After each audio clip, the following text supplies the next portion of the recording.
Salut!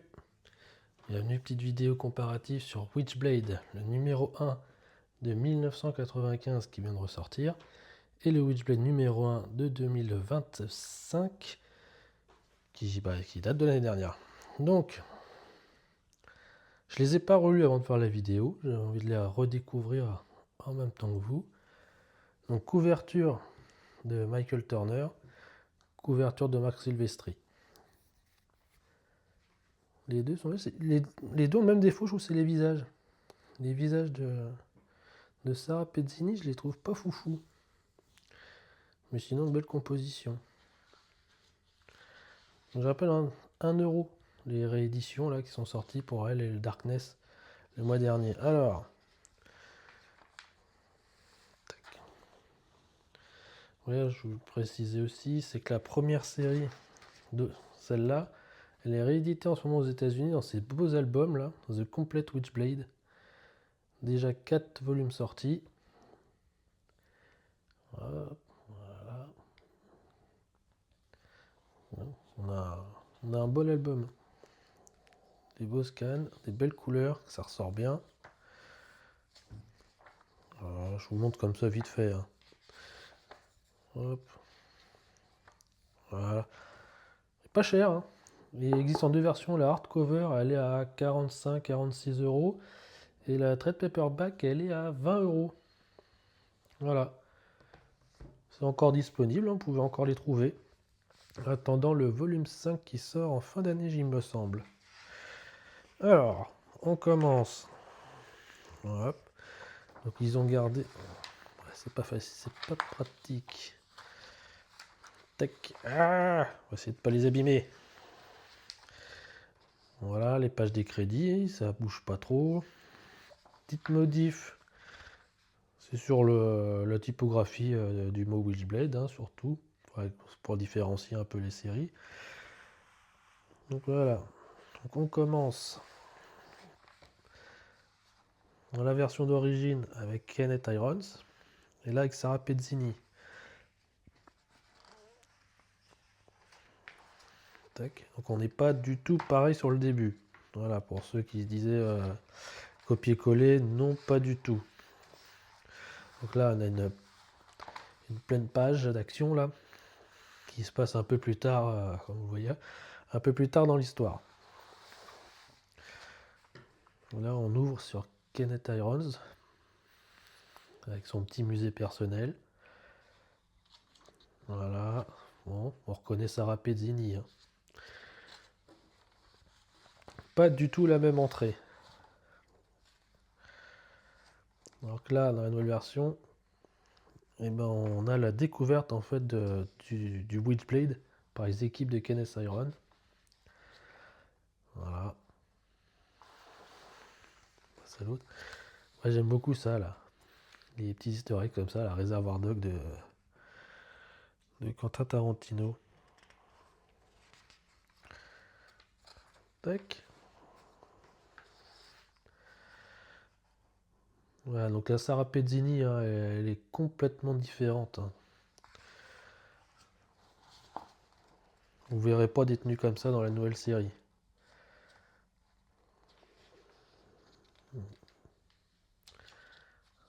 Hop. Voilà. Et je vous avoue que je préfère le dessin de la version d'origine et que je préfère le scénario de la nouvelle version.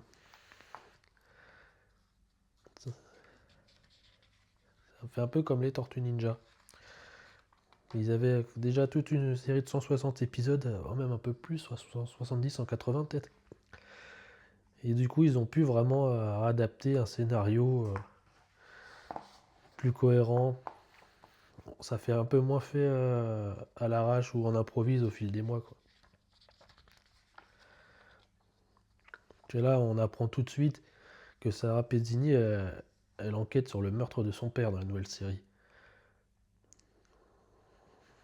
Et pas que là, elle arrive dans un entrepôt de, comment on appelle ça, des trafiquants d'humains.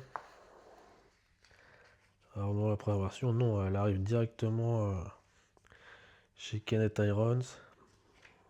La Witchblade, elle est là, hein, elle est déjà en la possession d'Irons. Alors que là, on le voit la trouver. Oui, c'est des petites différences. Et je trouve que ça joue dans la construction du récit. Je trouve ça bien. Vous voyez, ce que je reproche un peu au niveau dessin, c'est qu'ils sont toujours très sombres. On n'a plus de couleurs exubérantes, trucs qui pètent les yeux. On a des poses classe, hein. Ça c'est vachement sympa. Et je trouve le dessin, regarde, le visage. Je reconnais pas Sarah Pezzini, qui était un peu plus en rondeur comme Lara Croft de cette époque-là.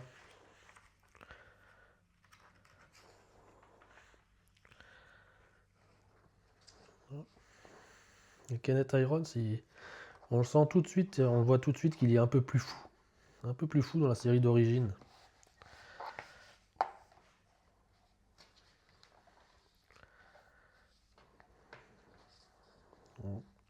Même le costume, une fois que le Witchblade recouvre complètement le corps de Sarah Pezzini, ça n'a rien à voir. Voilà, là on voit bien dans la nouvelle version. Là, il n'y a pas un bout de peau, hein, c'est la tenue qui recouvre tout.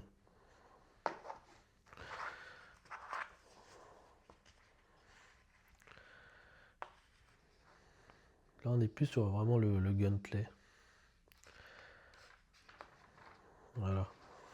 Hop. Une belle pause là d'attaque.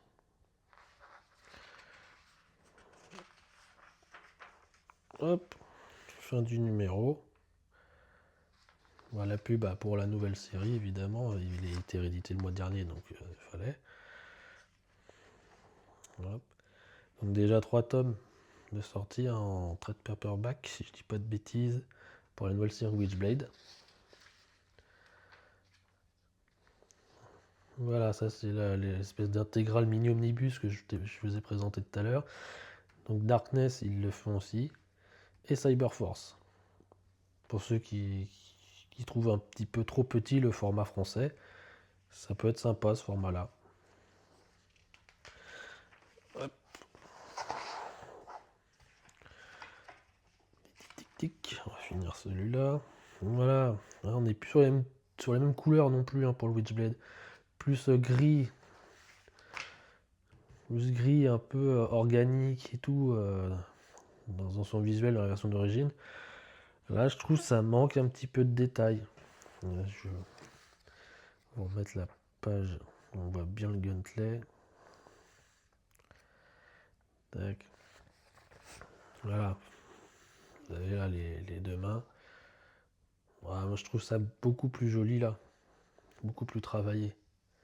Je dis pas que c'est moche. C'est différent, c'est moins à mon goût.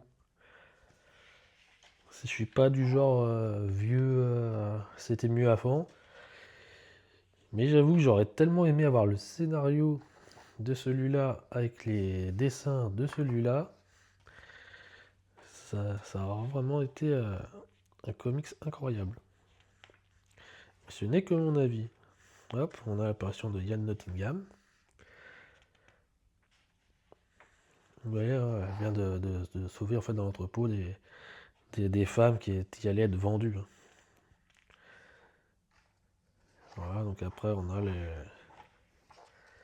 les petits bonus, des dessins préparatoires. J'en profite pour vous les montrer. Voilà, des pages ancrées, colorisées, avec les dialogues, parce que là il n'y en a pas. Voilà, voilà, moi ça, le costume de Witchblade, il me manque un petit truc pour que ça me fasse une page qui me fasse rêver en fait. Hop, couverture. Évidemment, un numéro 1, on fait 50 couvertures différentes. Scott Campbell, elle est magnifique.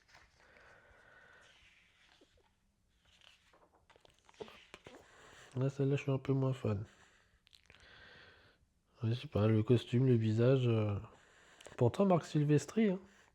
Moi, j'accroche pas. Hop. Voilà, donc deux très très bonnes séries.